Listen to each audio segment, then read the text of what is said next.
Boss ಮನೆಯಲ್ಲೂ ಕೂಡ ಅಷ್ಟೇ, ಯಾರು ಕೂಡ ಅವರು ಬೇಜಾರು ಮಾಡಿದ್ರು ತನಿಷಾ ಅವ್ರ ಜೊತೆ ನಿಂತ್ಕೋತಾ ಇದ್ರು.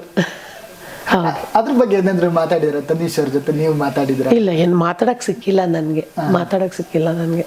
ಓಕೆ, ಇವಾಗೆಲ್ಲ ಬಿಗ್ ಬಾಸ್ ಆಯ್ತು, ಕಾರ್ತಿಕ್ ಅವ್ರು ವಿನ್ ಆಗಿದ್ದಾರೆ, ಏನೋ ಒಂದು ಅವ್ರು ಗುರಿ ಇಟ್ಕೊಂಡಿದ್ರೆ, ಏನೋ ಒಂದು ಇಟ್ಕೊಂಡು ನಾನು ವಿನ್ ಆಗಿದ್ದಾರೆ, ಏನೋ ಒಂದು ಹೀರೋ ಆಗ್ಬೇಕು, ಆ ಥರದ್ದು ಇನ್ನೂ ಅವ್ರ ಡ್ರೀಮ್ ಎಲ್ಲ ತುಂಬಾ ಇದೆ.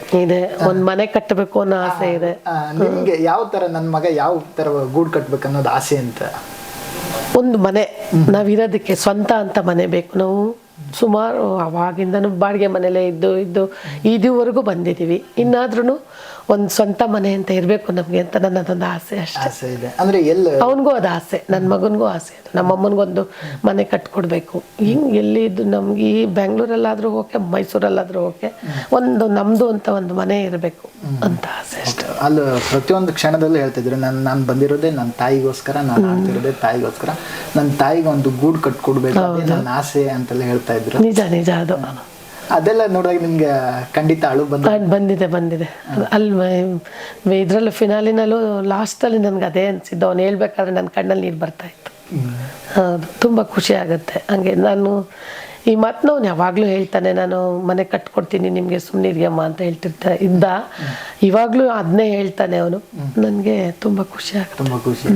ಓಕೆ, ಕಾರ್ತಿಕ್ ಅವ್ರಿಗೆ ಇನ್ನೇನಾದರೂ ನೀವು ಹೆಣ್ಣು ನೋಡಬೇಕು, ಅವ್ರಿಗೆ ಒಂದು ಈ ಥರದ್ದೊಂದು ಹುಡುಗಿ ಬೇಕು ಅಂತ ಇದ್ರೆ ನಿಮ್ಮ ಸೊಸೆ ಯಾವ ರೀತಿ ಇರ್ಬೇಕಂತ ನಿಮ್ಮ? ಒಳ್ಳೆ ಹುಡುಗಿ ಆಗಿರ್ಬೇಕು, ನನ್ನ ಮಗನ್ ಚೆನ್ನಾಗಿ ನೋಡ್ಕೋಬೇಕು. ನನ್ನನ್ನು ನೋಡ್ಕೊಳ್ದಿರೋ ಪ್ರಕಾರ ನನ್ನ ಮಗನ್ ಚೆನ್ನಾಗಿ ನೋಡ್ಕೊ, ನನ್ನ ಮಗಳಾಗಿ ನೋಡ್ಕೋತೀನಿ ಅವಳನ್ನ ಅಂತ ಹುಡುಗಿ ಸಿಕ್ಕಿದ್ರೆ ಒಳ್ಳೇದು ಅಂತ ನನ್ನ ಆಸೆ.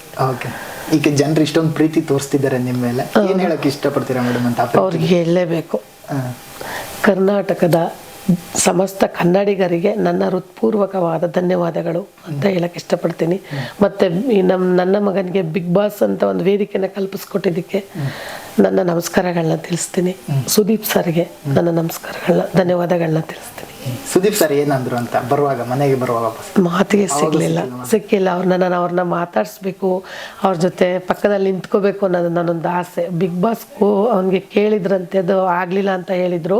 ಅವಾಗ ನಾನು ಹೇಳಿದ್ದೆ, ನನಗೆ ಹೋಗ್ತೀಯೋ ಬಿಡ್ತೋ ಗೊತ್ತಿಲ್ಲ ಅಂದ್ರೆ, ಇನ್ನೂ ಏನೋ ಅವ್ನಿಗೆ ಗೊತ್ತಿರಲಿಲ್ಲ. ಅವಾಗ ನನಗೊಂದೇ ಒಂದು ಆಸೆ, ಸುದೀಪ್ ಸರ್ ಜೊತೆ ಒಂದು ಫೋಟೋ ತೆಗೆಸ್ಕೊಡು ನೀನು, ಯಾವುದಾದ್ರೂ ಫಂಕ್ಷನ್ಗಾರು ಆಗಲಿ ಏನಾದರೂ ಬಂದರೆ ನನಗೆ ಅವ್ರ ಹತ್ರ ನಿಲ್ಲಿಸಿ ನನಗೆ ಫೋಟೋ ತೆಕ್ಕೊಡ್ಬೇಕು ನೀನು ಅಂತ ಹೇಳಿದ್ದೆ.